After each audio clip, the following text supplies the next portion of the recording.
See, the West will always have you think that it's against Islam because Islam is oppressive. But that's not the case. You know what I mean? Like they use this as an excuse to go into these countries that where the majority religion might be Muslim, but many of the times has problems just like any other country. And the government is the problem, just like the government is the problem in America. But they'll blame Islam because Islam is spreading into every country rapidly, and they don't want you to pick up those ideals because they will have you buy into their version of democracy, their version of equality, their version of human rights. But if you look at how everybody else in the world sees America when it comes to democracy, human rights, and equality, you'll see that America full of shit. You'll see that quick. And America doesn't want you to pick up the Islamic version of that because then you might actually do something about it.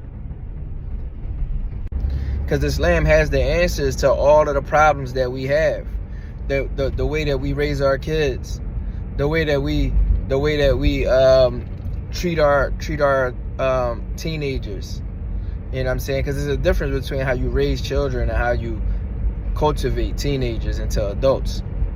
And Islam has the answers to all of these different things. Islam has the answers to the financial system, where you're not in this oppressive system of living check to check, paying interest, outrageous amounts of interest on everything, being exploited if you don't have enough money, living outside of your means. It would destroy this system of humanitarian aid, quote unquote, where they go into these countries and pillage all of their resources and give them a fraction of the profits back in humanitarian aid, which is nothing humanitarian about the aid. It'll break down the caste system, which is why, India is fighting so hard to keep Islam out of India in certain parts, because it breaks down the caste system that Hindu has set up in a lot of their societies, where the darker you are, the closer you are to poverty, because you only allowed to do certain jobs and move so far in society. But they so blinded by it because they're like, oh, Islam is a problem. They trying to get rid of our... No, it's way deeper than that. And sometimes when you so deep, when you boots on the ground, you're so deep into the propaganda, you can't even see the forest full of trees. You can't even see the things that Islam come to give you. Only thing you see is the things that Islam takes away. Oh, we can't drink alcohol and poison our bodies. But we can't. We got, everybody don't deserve health care. If they don't work, then they don't deserve to get health care. I work hard. This hustle mentality, this hustle culture, where where they beat it in your head that if you're not working 16 hours a day, that you don't deserve to have basic rights like food, water, and shelter, and health care. Oh, Islam is against homosexuality. I mean, just look into how everybody bought into this whole this intricate way how they tied in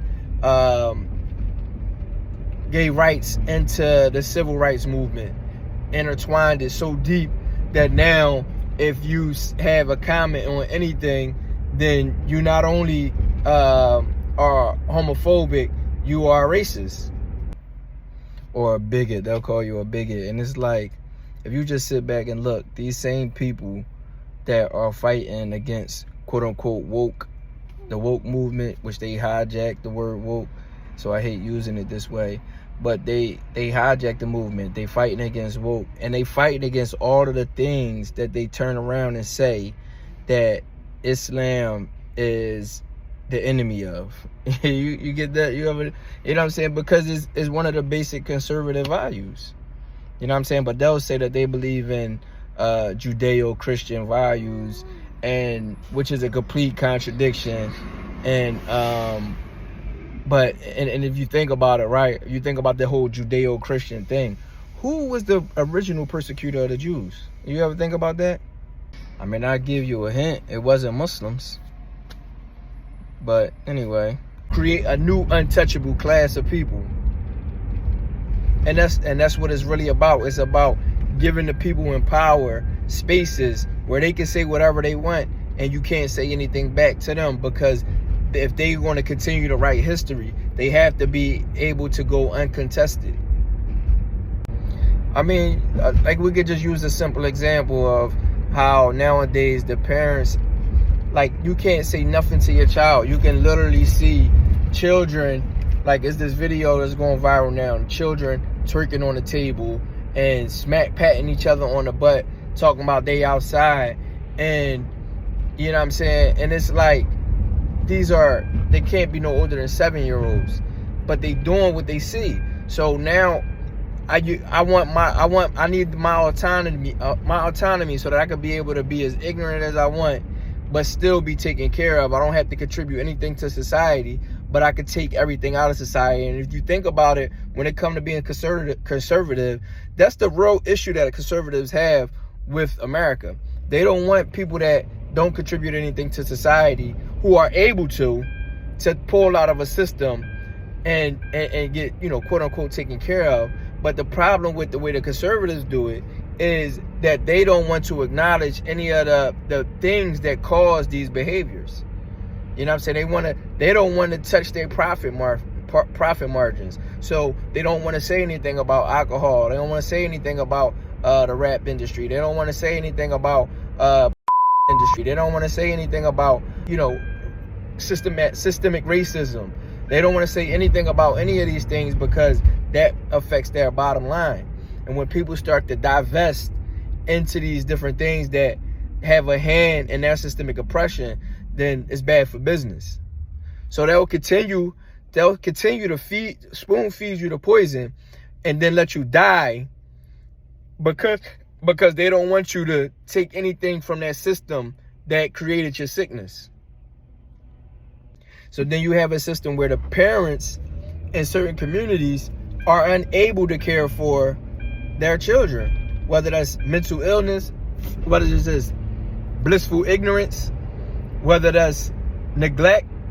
All of these different things have become a cornerstone because the parents have been working 2 or 3 jobs just to keep a roof over everybody's head, that you have these other 2 or 3 kids that slip through the cracks and become, you know, don't become anything but, you know, crutches for the community. I'm not even a crutch. They become a burden on the community, and the parents don't say nothing about it because they're basically not allowed to. You'll then be shamed into being a bad parent if you tell your kid, no, don't touch that hot stove. Like, you know what I'm saying? Oh, don't tell me what to do. I'm 18, I'm 17, I could do this. And it start when they're young. It start when they're young, when kids are already, you know, telling their parents, you got babies having babies, which always been the issue. But for some reason, these last 2 generations, well, I don't want to say the last 2, these last 4 generations actually have been coddled, mishandled in a way that the Prophet ﷺ said, in the last days, the female slave will give birth to her master, not her master. Now, there's a lot of different ways to interpret that, but the crux of it is that the child will be telling the mom what to do. And that's the world that we live in, because the government has gotten their hands so involved in what a parent is allowed to do with their own child, what they're allowed to learn, what they're allowed to teach them, what they're allowed to bring into the household, take out of the household. You know what I'm saying? All these different things. And then the slave, we basically are in slavery, because if you miss a day of work, it's over. You miss a day of work, God forbid you miss a day of work and you don't have sick time. You know what I'm saying?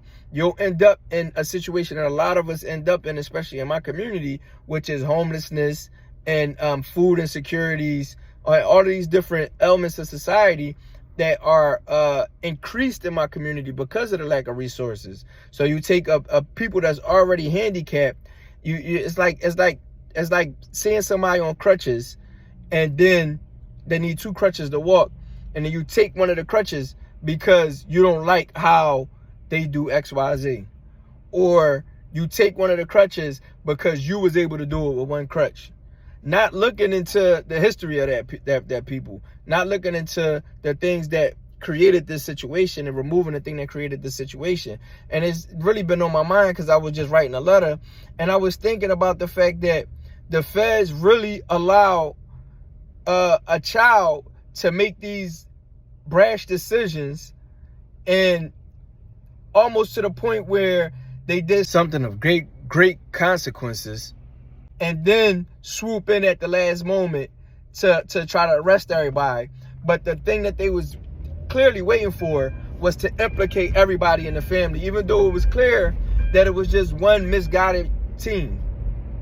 And this is something that we see every day, where it's like you would rather believe that this whole family is corrupt than to believe that this guy, this little kid, this teenager could have been misguided. This teenager could have gathered false hopes and guilt, the guilt that come along with being a black Muslim in America, and in light of the situations that's going on abroad. Like, that's not a possibility. But every day, every time we see their children put on the stand, they always see themselves in them and see that they had so much potential. I ain't want to judge them too harshly. And we just go along with the plan instead of fighting the system. We want to keep on indulging in this tokenism where they putting up statues and murals, and that's stuff don't mean nothing. At the end of the day, that stuff don't mean nothing. It don't change your situation to have a mural of Martin Luther King and Coretta that look ridiculous, or to have a mural of somebody that just because they got killed by the police, or have a mural of different nationality hands coming together in unity, when that's not the reality. Because in reality, when I go to try to form these other relationships outside of the country, like the People's Socialist Party try to do in Chicago, Ohio, sorry, then the feds want to swoop in and try to say that they got ties with Russia from a trip that they took years ago. These people got ties with Russia, take all of these files and send drones into their home and all this. Terrorism. It's basically terrorism. You know what I'm saying? This is what y'all want to do when y'all see nationalities coming together. Y'all fear that. So instead, y'all want to give us a mural, a picture, so that y'all can say that y'all believe in something that y'all don't believe in. And this is something that that the Islam doesn't allow. It don't allow you to lie, pretty much.